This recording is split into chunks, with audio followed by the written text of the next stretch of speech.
안녕하십니까. 제가 이번에 가져온 논문은 Emerging Properties in Self-Supervised Vision Transform으로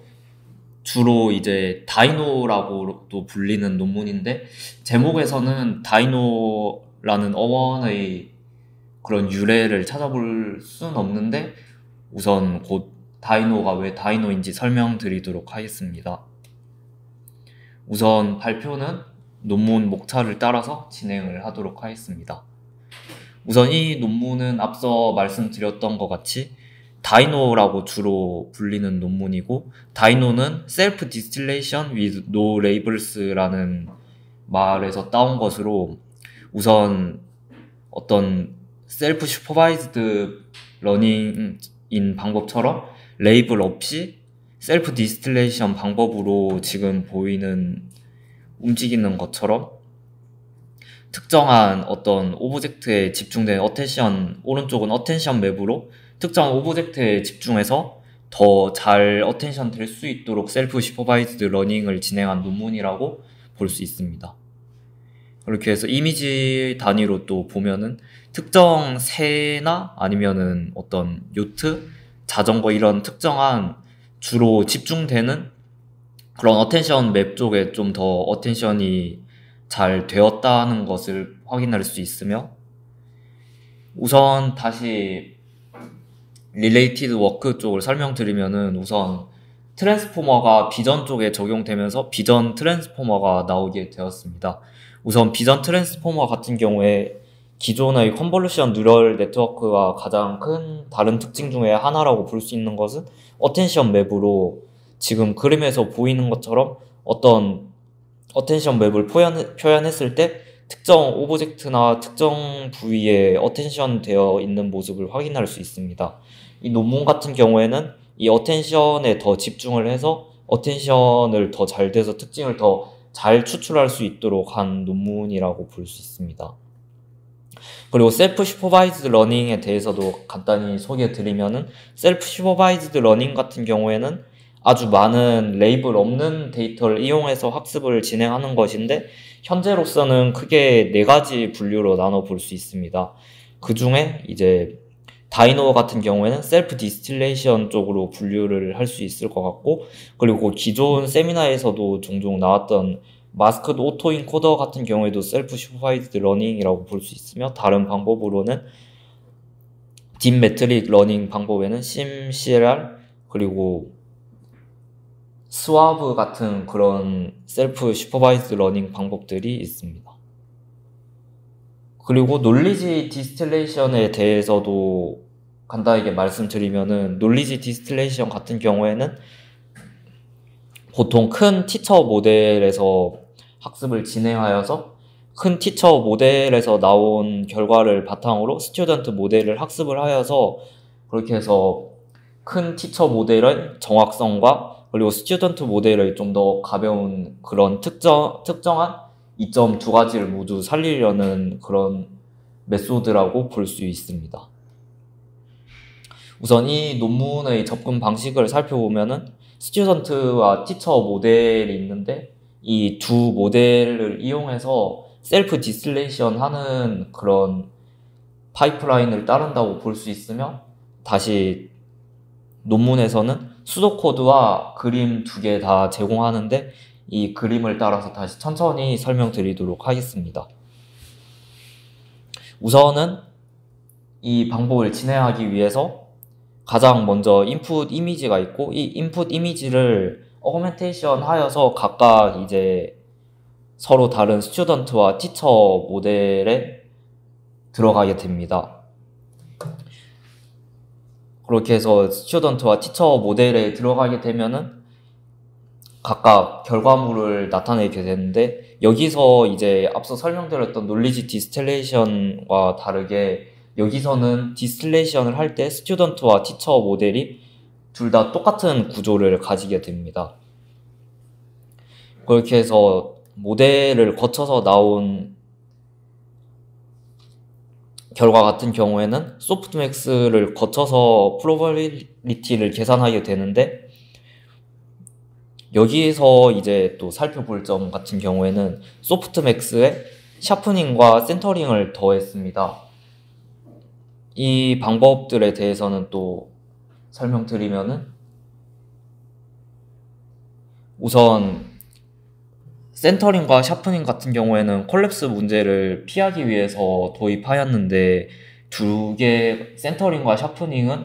두 개 다 반대의 특징을 가지고 있습니다. 센터링 같은 경우에는 소프트맥스에서 바이어스를 더해서, 아웃풋에 바이어스를 더해서 특정 도메인, 특정 차원이 우세해지는 것을 막고 좀 더 균등하게 결과를 얻을 수 있게 해서 콜랩스 문제를 해결하려고 하였고, 그리고 샤프닝 같은 경우에는 소프트맥스에 타우라는 템퍼레처를 여기 넣게 되면은 좀 더 소프트맥스가 부드럽게 완화되는데, 반대로 타우가 1보다 작은 값을 넣게 되면은 좀 더 날카로워지게 됩니다. 이 방법을 사용해서 센터링과 반대되는 그런 두 가지 방법을 같이 사용해서 콜랩스 문제를 피하도록 하였고, 그렇게 해서 얻은 값을 이용해서 이제 우선은 스튜던트 모델을 먼저 SGD 방법으로 업데이트를 진행합니다. 이때 업데이트를 진행할 때 티처 모델 같은 경우에는 그레디언트 계산을 하지 않도록 해서 학습되지 않도록 하였고, 티처 모델 같은 경우에는 스튜던트 모델을 학습한 뒤에 모멘텀을 이용해서 스튜던트 모델의 파라미터를 전부 다 가져오지 않고 좀 더 부드럽게 가져올 수 있도록 하였습니다. 그리고 이 과정이 일어나고 난 뒤에 다시 센터링 바이어스를 계산하게 되는데, 센터링 바이어스 같은 경우에는 여기서 배치를 통해서 계산을 해서 바이어스를 주게 되는데, 한 차원에 몰리지 않도록 하였고,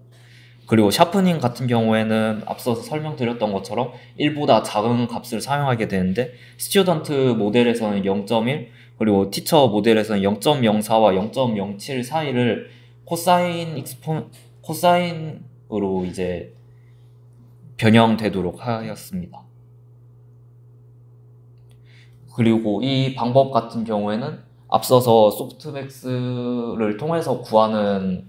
P를 구했는데, 이 P에 이제 헤드를 붙여서 클래시피케이션을 진행하게 되는데, 우선 이 논문에서는 두 가지 방법으로 클래시피케이션을 진행하였습니다.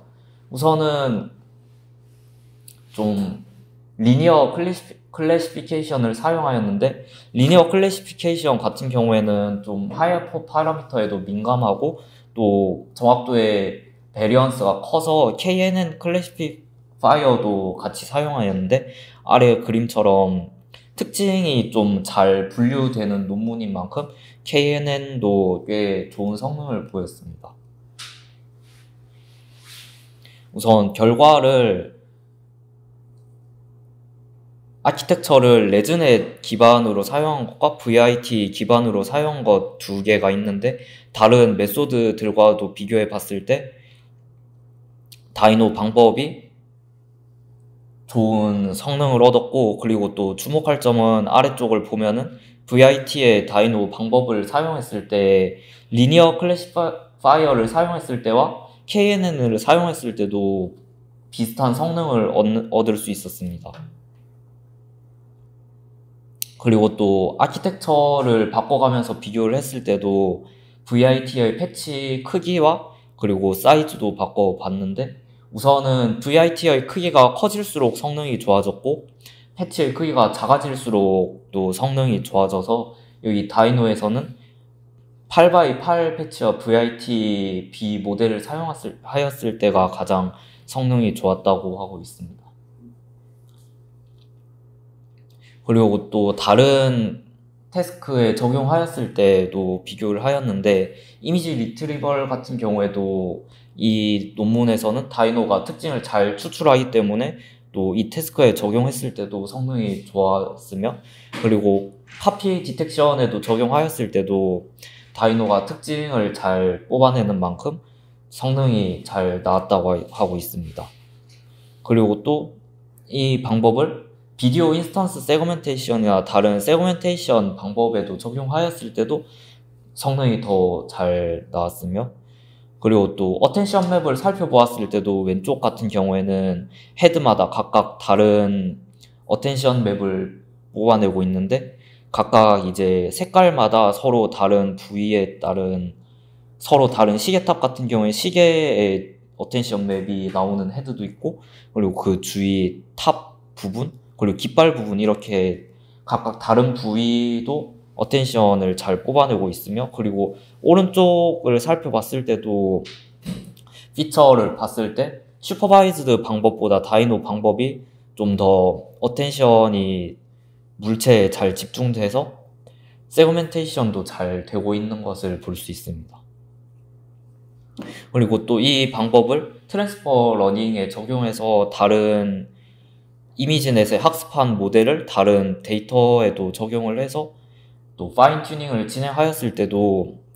다이노가 이제 좀 더 좋은 성능을 얻을 수 있었고, 그리고 이제 에벌레이션 스터디를 진행했을 때도 우선은 모멘텀부터 비교를 하면은, 모멘텀 같은 경우에는 우선 이 방법에서 셀프 디스틸레이션을 사용했기 때문에 티처가 모멘텀을 통해서 학습이 되지 않으면은 당연히 학습이 되지 않는 결과를 얻을 수 있습니다. 그리고 다음으로 스와브 같은 경우에는 모멘텀을 사용하지 않고 SK라고 줄였는데, 여기서 싱크론 높이라는 방법을 사용하였는데, 이 스와브 방법이랑 비교했을 때도 스와브 방법은 모멘텀을 사용하지 않고 SK 방법을 사용해서 학습을 진행하였는데, 세 번째에 있는 모멘텀과 SK 방법을 둘 다 사용하였을 때 이제 확인하였을 때 1번은 SK 방법을 사용하지 않은 이 논문에서 소개하고 있는 다이노 방법이고, 3번은 SK 방법도 사용하였을 텐데 두 개를 비교해 보면은 이 싱크론 노브이 모멘텀을 사용하지 않았을 때는 스와브에서처럼 효과가 있었지만, 모멘텀과 같이 사용하면은 성능이 떨어지거나 효과가 미미하다라는 결과를 얻게 되어서 다이노에서는 사용하지 않았습니다. 그리고 또 이 논문에서 사용했던, 그리고 스와브에서도 멀티크롭 MC라고 줄여져 있는 멀티크롭 방법도 사용했고, 그리고 로스도 크로스 엔트로피 로스와 MSE 로스를 비교했는데, 비교해 봤을 때 멀티크롭을 사용하는 게 더 좋았고, 그리고 로스도 크로스 엔트로피를 사용하는 것이 더 좋았다고 실험에서 밝히고 있습니다. 그리고 앞서서 설명드렸던 것처럼 패치 사이즈에 따라서도 성능 비교를 하였는데, 우선 패치 사이즈가 작아지면 작아질수록 성능이 더 올라갔습니다. 그런데 이제 패치 사이즈가 더 작아질수록 처리량이 줄어들기 때문에 이 그래프에서 봤을 때 8x8 패치를 사용하는 게 가장 적절했다고 밝히고 있습니다. 우선 이 논문 같은 경우에는 셀프 슈퍼바이즈 러닝을 하여서 VIT의 피처를 더 잘 뽑아냈으며, 아래 그림처럼 피처 어텐션을 더 잘 하고 있는 모습을 보여주었고, 그리고 또한 리니어 클래시피파이어를 더해서 KNN에서 사용했을 때도 따로 더 이제 KNN으로도 특징을 잘 추출하여서 이미지넷 분류가 잘 됐다라는 컨트리뷰션이 있습니다. 그리고 또 이 논문이 어텐션 맵을 통해서 특징을 잘 추출함에 따라서 이미지 리트리버럴이나 아니면 이미지 세그멘테이션 같은 경우에도 후에 더 잘 적용될 수 있을 것이라고 밝혔으며, 이 논문이 2021년에 나온 논문이다 보니까 또 그 뒤로 아이봇이라는 다이노를 더 발전시킨 논문도 나왔고, 그리고 최근에